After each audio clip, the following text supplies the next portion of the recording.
1 minute.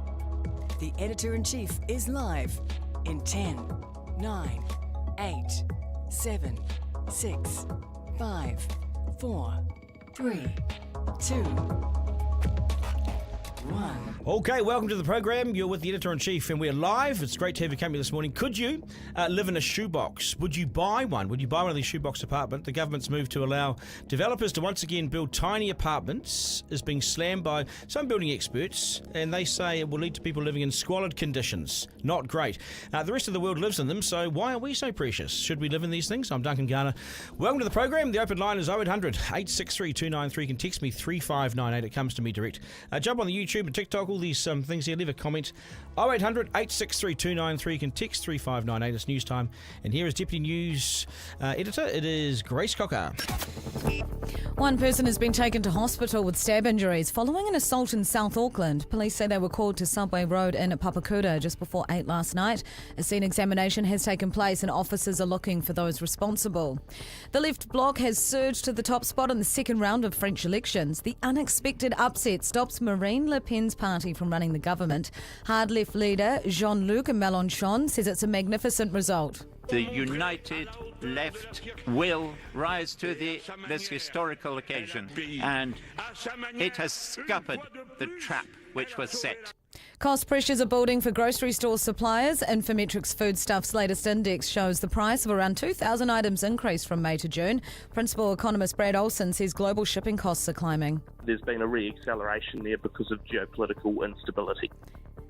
And a prominent House Democrat has suggested it's time for President Joe Biden to pass the torch. Adam Schiff stopped short of calling for the 81-year-old to bow out of the race, but he did tell NBC that Kamala Harris would be the obvious pick to replace him. I think she very well could win overwhelmingly, but before we get into a decision about who else it should be, the president needs to make the decision whether it's him.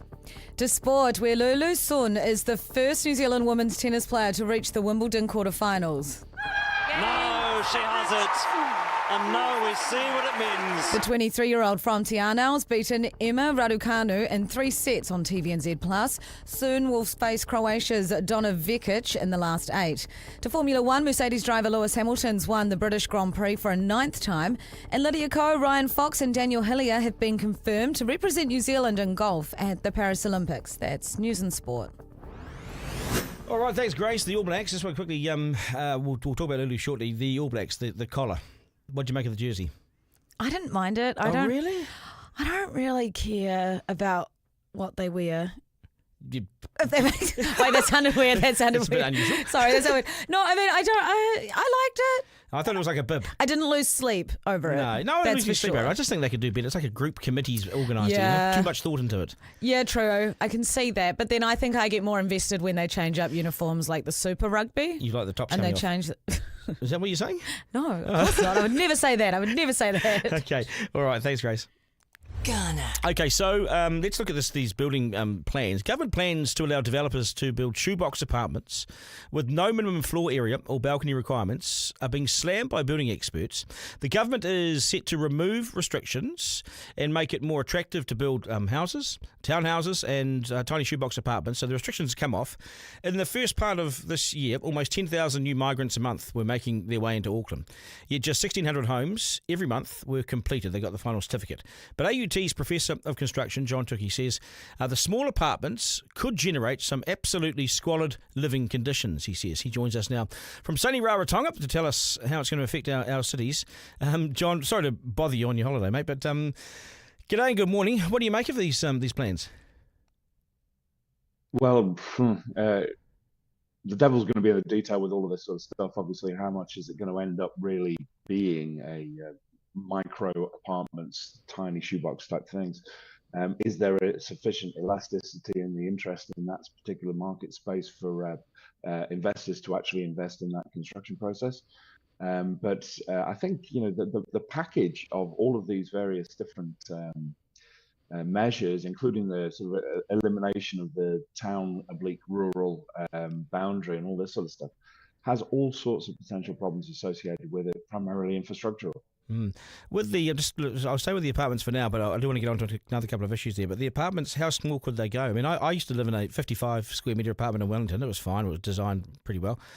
But are we talking 20 square metres?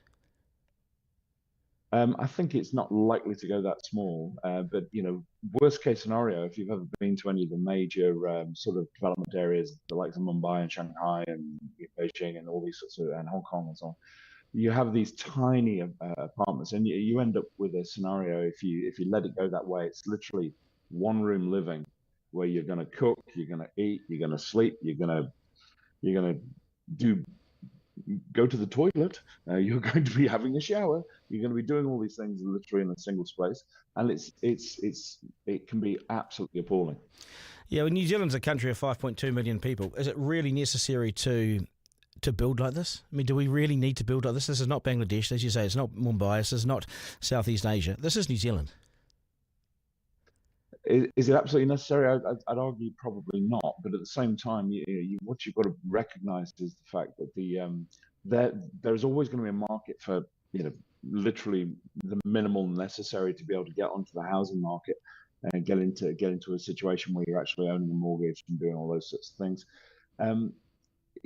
Should it be necessary? I hope not. Unfortunately, I fear that we're going to go that way. The only caveat is, knowing how the market works in New Zealand, it's going to take years and years until such time as we start to see the worst potential effects. And all I'd say is, the worst case scenario type of vertical slum type of situations, I sense is not likely to be a significant problem. With these plans, the government's clearly doing it to get some momentum going again in the development sector and in the housing sector. Do you expect to see these sorts of apartments in Auckland? Don't we have these sorts of apartments in places like Auckland anyway, these shoebox type apartments? There are some that were built back in the day, which are tiny sort of spaces for sure, no question. As I say, there's a residual drag effect associated with any new development process. Developers are only going to go where the market is, and they make significant coin associated with the process of construction. And when you're dealing with the vast majority of constructors being one-man bands who basically produce one house at a time type of outcomes, you're not going to see those sorts of outcomes. It's only actually for the big developments of a multi-story building with tiny floor areas associated with the construction process. And as I say, I do not believe that this is going to dominate the market. There's not going to be a wall of these things, thousands and thousands and thousands. It's not going to go that way. And I think also the market is unlikely to get too excited about it generally. They're going to be seen as not necessarily buy-ins, except to buy-to-let. So why would the government then change the law allowing for it then? Because once you allow for something, behaviours can change. They can, for sure. But what we're dealing with here is the classic sort of short-term polemic opportunity. We're going to create all of this new construction that's going to take place. The reality is we've got thousands of acres of construction. Nothing's happening because it's been land banked. It sits there waiting to be developed for the vast majority of properties on the peripheries. You go out to any of the major development areas in Auckland, for instance, in the north and in the south and in the northwest, and again, thousands of sections, but only a handful on available for sale. And the reason being that developers are seeking to sustain prices by only releasing a drip feed of these sections for the market for development purposes.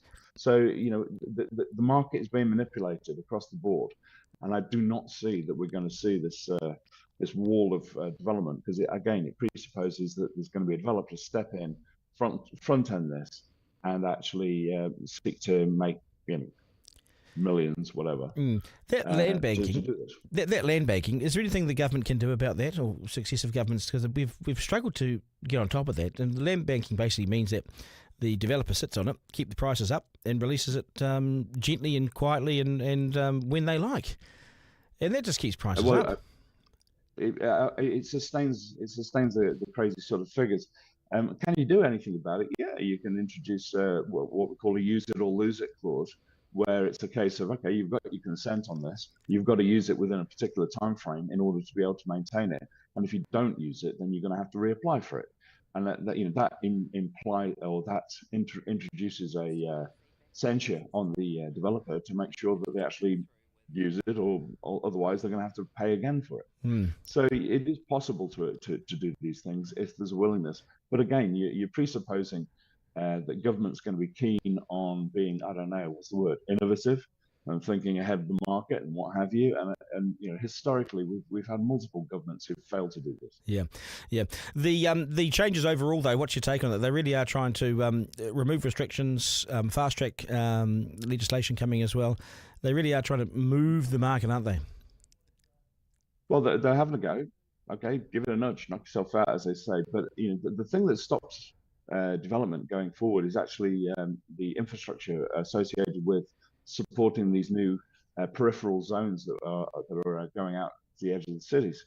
And so, if you haven't got the road infrastructure, if you haven't got doctor's surgeries, you haven't got hospitals nearby, you haven't got stormwater reticulation detail, all this sort of stuff needs to be put in place. There's no ifs, buts, or maybes, and it's not necessarily going to be dealt with by some sort of developer levy, which tends to lag dramatically behind the demand for construction. John, back to your holiday. I appreciate your time on the program. All the best, mate. Thank you very much. No worries at all. Okay, Thank you. Duncan Garner.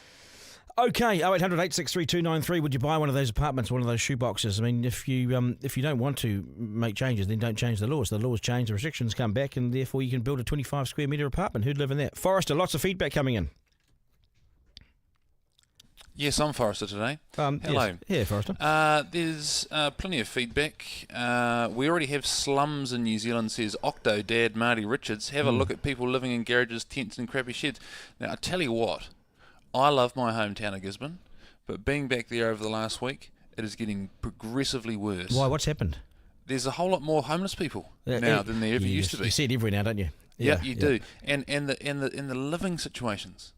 Just go to the Huuuge. Bad. Check out the Huuuge. People living in tents now. James Jackson said, I didn't like it. The white thing in the middle came down too far. It looks silly. That's on the All Blacks jersey. Yeah, it was really like a bib. We'll talk about that with Johnny Day shortly, but it's like a bib. Yeah. Isn't it? 0800 863 293. Ring me now. Who likes the All Black jersey? If you like it or not? No one. No one likes it. It's overthought. They've overthought it. Okay. Let's talk about the weekend sport now. Let's rope in Johnny Day from the newsroom and the Sporting Rumble podcast. Johnny, g'day. Good morning. How are you? Yeah, good. The jersey. Quickly. Yeah. Looks like, I don't know what they call it on a priest, but or a plane. There's necks. When you're going to sleep. Yeah, a little neck pillow around there. Yeah, wasn't awesome, but it won. Yeah, so I like it. Yes. Yeah, exactly. Yeah, I'm with you, mate. Right, let's go tennis. Yeah, Lulu Sun. Amazing. Here we are. She's in the quarterfinals of Wimbledon. When was that last time it happened? Well, I can tell you, Ruia Morrison was a great Māori tennis player in the 1950s. She reached the round of 16 twice, but didn't reach the quarterfinals, whereas Lulu Sun has done it. And just a bit of background on Lulu Sun. She had a Croatian father, a Chinese mother, born in Tiano, and then the dad, I think, took off, and she was brought up by her grandma and her mum, who then moved back to Shanghai. And then they saw a better life in Switzerland, so went there when she was 5 years old. And then they found out she was good at tennis. So she got herself a scholarship to move to Austin, Texas. Wow. To go to university there, where she really discovered she was bloody good at tennis. Yeah. Was playing for Switzerland until April this year, where she decided to represent New Zealand, where she was born. And now she's gone on to win 7 games in a row at Wimbledon, 3 in qualifying, 4 in the main draw, and all of a sudden, she is in the last 8. She's seen her ranking go from 125 in the world, 125, down to 55 in the world now, and beating Emma Raducanu, the darling girl of British tennis, on centre court, her first ever game on centre court at Wimbledon. This is remarkable. It's huge. This is the audience sporting folklore already. Why does she want to represent New Zealand for after all that sort of time journeying around other countries? Well, I don't know, because I haven't talked to her personally, and we were just talking about this in the newsroom. I can only imagine that she was guaranteed a place at the Olympics by playing for New Zealand, so she will see her in Paris playing alongside Erin Routliffe, who's very good at double, so they'll have a great shot at a medal together. So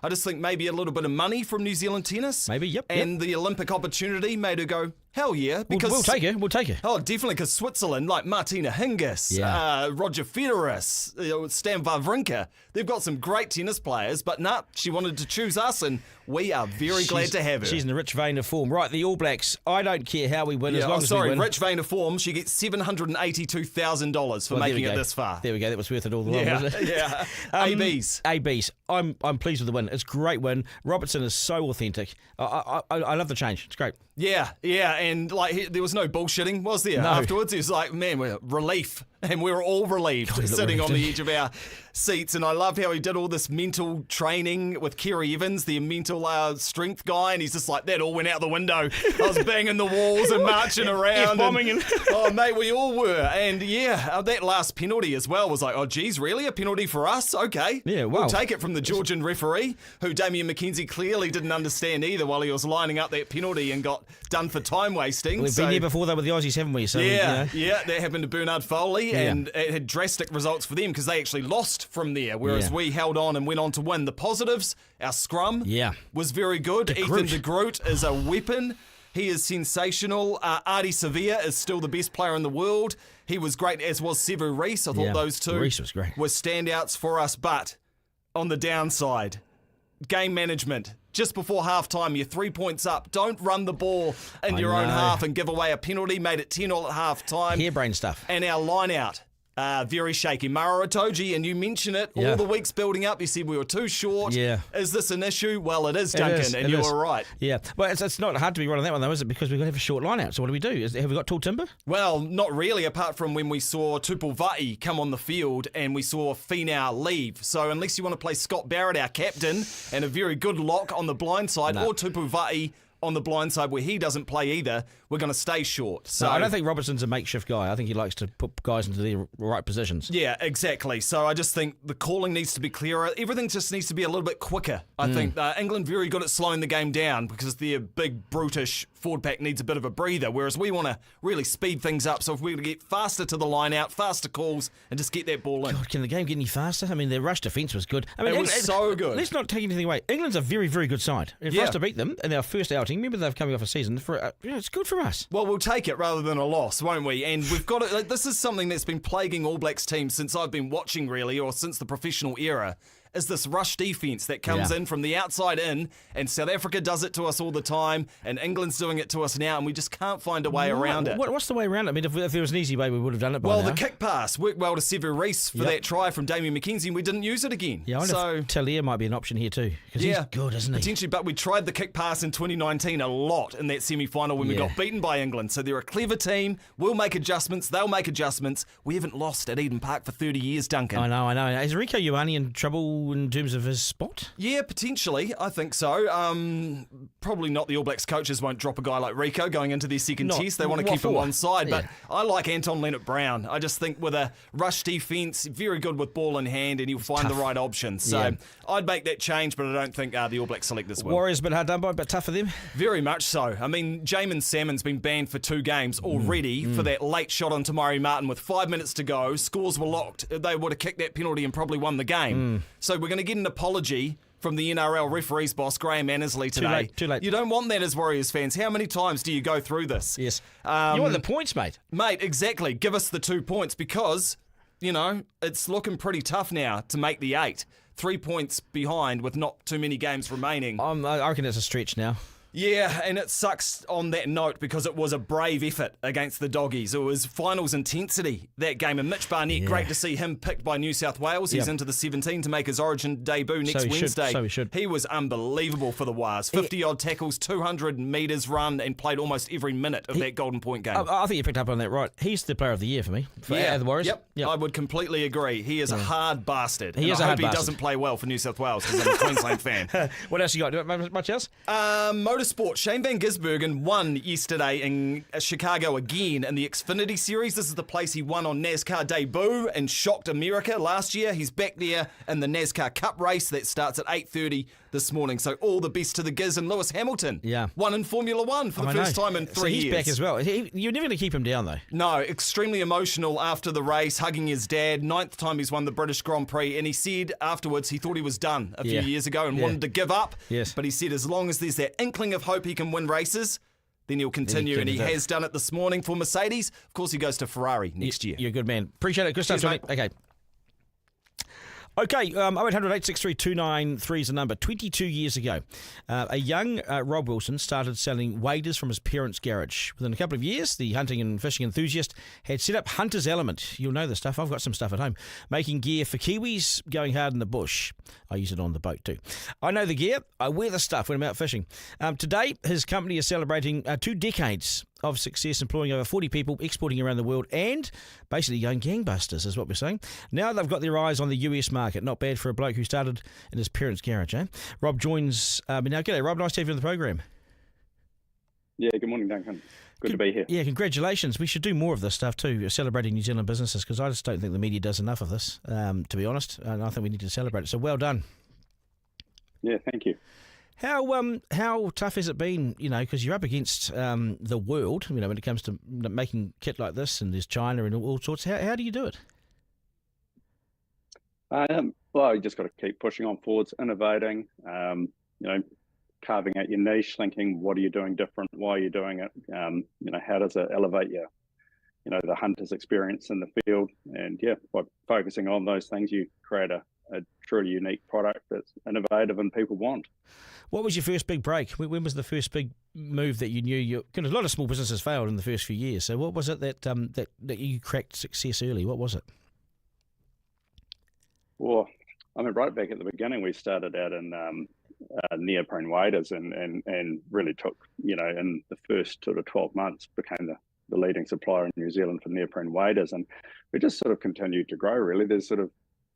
It's just a lot of gradual steps over a long period of time that have, with a lot of great people that have really brought us to where we are today. So, there's not sort of one individual milestone. It's just a lot of small things.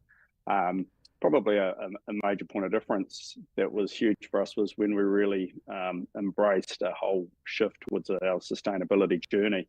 That was huge. And, it's not something you heard a lot about, people, using it as an active decision, on the outset, but over time the momentum has grown and it's become quite a strong, very strong undertone of our business and reason for people to jump in behind our brand. Yeah, I can endorse your stuff. It's good. It's still going. I think one of my tops is about 10 years old and it's still going. So, well done on the quality of your stuff too. You've got plenty of competition though. It's a pretty competitive market, isn't it? Yeah. There's plenty of people out there trying to do it, and all that does is keeps pushing everyone to do it better and keep lifting the bar all the time. So competition's a good thing. What about America? So you're looking at America now. How hard is it to? When you talk to New Zealand companies, and some say, "Oh no, I got in there okay," but a lot of them say it's really tough to get into America. How are you finding that?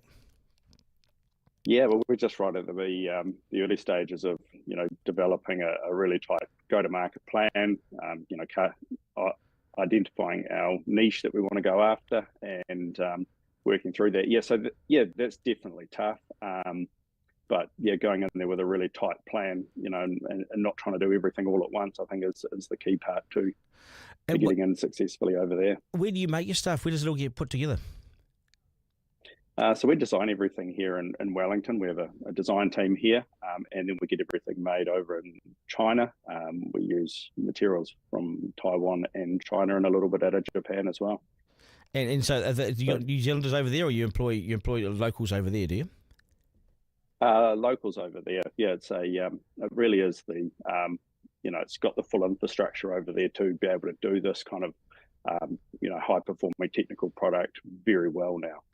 Yeah, no, I've talked to other manufacturers as well about we don't need more factories in the world. There are plenty of factories and plenty of capacity. It's just using them properly, so it's right for a cost basis. What else do you want to do? What else do you see yourself branching into, or are you comfortable where you're at?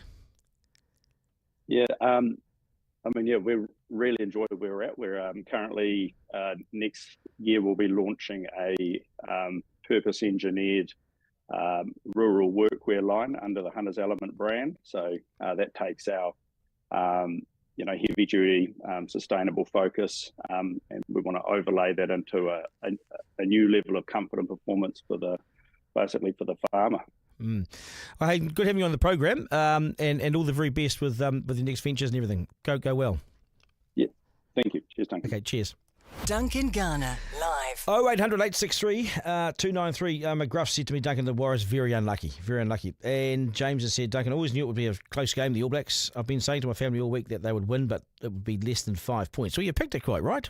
Johnny Day and I picked about 6 or 7 points. Did you pick All Black win, Caleb? You did. Yeah, you did.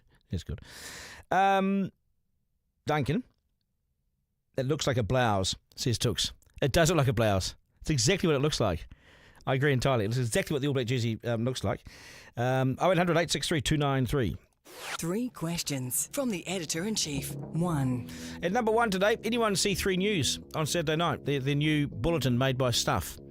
To be honest, I didn't watch it live, but I did go back and see it. I thought they did a bloody good job, actually. Sure, it's day 1, but they've clearly kept some people from News Hub who know how to put a bulletin together, that sort of news together, and there it was. Now it's just up to Kiwis to support it. If they don't, then it may not be around for too much longer. And the real winner is Discovery, who can still claim to have made New Zealand news on its channel, so that's good for them, but for a fraction of the cost, and no longer do they face losing $100 million a year on news. But with staff getting 9-month redundancies plus holidays, the cost to exit news may be as high as about $30 million. They really don't like news, those guys, do they? 2. At number 2, this guy is bloody dreaming, isn't he? Keir Starmer, the new British PM, says he plans to keep every Friday night his me time with his family and 2 teenagers. He's been doing this for years. So at 6 o'clock on Friday, the British PM says he will clock off and head home to be with his wife and kids. And he wants to protect that time as his private time with his family. So no to any Friday night events, no big Friday night gala or awards nights, no meetings and dinners with world leaders. He has a 13 and 16-year-old at home that need their dad. I can't see that lasting. I think it's honourable. I can't see it lasting. I don't think it's possible to achieve. But good luck, mate. 3. And number 3, have you purchased your adult nappies yet? Just answer the question. Have you purchased your adult nappies yet? I'm looking at my team here. No, they haven't. Don't laugh, because this shit just got real. It's not just New Zealand that has an ageing population, but the world does. The number of people aged 65 and older is expected to more than double to 1.6 billion globally by 2050. Japan's got the oldest population now. 1 in 3 Japanese are over 65. Okay? And already, nappy companies are ditching making nappies for kids in Japan and focusing on the new huge demand from adults to keep everything dry in case of an emergency. These are more popular than you think, these adult nappies, and from memory, now who told me this? I better not say, but there's an adult nappy shop in Kilburnie, in Wellington, and a factory pumping them out in Auckland as well. So that's good to know. I'm really pleased about that. Thank you very much. That's us. Duncan Garner, live. This is what they're saying about. I watched 3 News, says James, and it looks like they use part of the old AM show set. I'm sticking to my Channel 3 loyalty for the news. 3 News was rubbish and it's still woke, says Steve. I reckon that's a bit unfair. I think that's a bit unfair. I think they did. Caleb, did you see it? Did you think they did a good job? Yep, I saw it. It absolutely reeks of Prime News. I think they've just done it in front of a green screen, to be honest, and used I think it's like the 2nd or 3rd studio set that they've got down there. Yeah, I think they have too, have they? Because it's not the studio. It's not the big studio. No, but they've used one of their spare desks. So it does look. It looks similar to the one that you used on. What was it? Not Story. With he's probably that one. Yeah, well, maybe. Yeah. Could you remember that? Yeah, Heather Duplessis Allen. Yeah, we'll try not to remember that. Yeah. Oh, right. That's all right. No, I think. I mean, it could. These things can go terribly, initially. But I think they did a good job. I do think what they're going to do though, because I do know that they haven't employed camera operators, so they have. Yeah. Well, that's not what my mate who works there says. Well, go back to your mate and tell him he's a plonker. Okay. Yeah. Your mate's a plonker. Well, my point was, I think they're going to do more of a DIY job. Yeah, but it could be quite authentic, but it'll definitely be cheaper, yeah. Okay. It's the slam dunk. It is now Scott Robertson's expressive, hold nothing back, heart on your sleeve approach to coaching the All Blacks is just what the country needs, I reckon, right now. And I hope he doesn't rein it in. You know, you can see every grimace, you hear every F-bomb, he's got character, and it's clear he has a mandate from the rugby union to do it his way. You could see the pressure he was under on Saturday night, couldn't you? Countless Crusaders titles means nothing to the New Zealand rugby public. Robertson is starting again, and boy, the relief at winning by a point. It doesn't matter what we win by, winning is the trick, of course. And in many ways, Robertson has a much bigger job than just coaching the ABs. He must save New Zealand rugby and restore the pride in the team and restore our belief in them and reputation as the best team on earth. And get respect back in the black jersey. Under Ian Foster, teams would turn up knowing they had a good chance. That's unfathomable to Kiwis. For the record, Foster lost more games than any All Black coach in recent history. He had the largest defeat to South Africa ever, lost the series to Ireland and New Zealand, lost 6 from 8 consecutively, and lost to Argentina twice. That's enough said about that guy, okay? So Razor, in many ways, is here to save the game, and in many ways, he's tasked with getting us pumped again for this team. His leadership already is so damn authentic, isn't it? It's hard not to be affected by that positive vibe around this new look team. And I think New Zealanders like it. And don't underestimate England. That was a very good England side, and they will be again this weekend.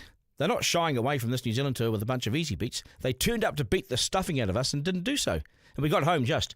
Winning ugly in tests, it matters. Who cares how we do it, but you've got to get the job done. Look at South Africa. Do they win pretty rugby? No. It's clear the boys love playing for him as well. The New Zealand rugby public, I sense, is intrigued by Robertson. It's no secret New Zealand is firmly stuck in this economic rut right now, but Robertson could be the man that gives the country a fresh, new positive focus to cut and run from the negative and sign up to the Razor train. You know, I love it that the Razor train. I love it that he wears every expression so loudly. And for so long, All Black coaches have been dour and bland and boring and dull and repetitive. Not Robertson. He says what he's thinking at the time. And I urge the media, when Robertson drops his guard or drops a clanger, that we don't beat the stuffing out of him, because the last thing we need is for him to go back into a shell. Robertson is at his best when he feels like there are no barriers to his creativity. Bring on the Robertson era. Forget politics and the PM. I think Scott Robertson is not just crucial to the AB's success, but if anyone can make us smile again and take on the world, I reckon it's Razor Ray. I say Razor Ray. Garner. Yeah, that was my effort to that. Thanks very much. That's us, I think. It's probably best I get out of here. What are you laughing at, Caleb? You do not laugh at the editor-in-chief. Every time you sing or do something, it just cracks me up. What? Because it's so bad. You're a bundle of joy, Duncan. Thank you very much. Well, yeah, I won't say... yes, no, that's best. Right, that is us. Thank you for joining us this morning. This will be available as a podcast on Rover shortly, or wherever you get your podcasts. Okay, so it's available there. Thanks for your feedback and your support. Remember, life is no dress rehearsal. There is no curtain raiser. This is it. So get out and enjoy your country. Have a great day. Ta-ta. That was Duncan Garner, Editor-in-Chief Live. Missed something on the live stream? Text Duncan to 3598 to listen back on the podcast. Want to get in touch? Call 0800 863 293.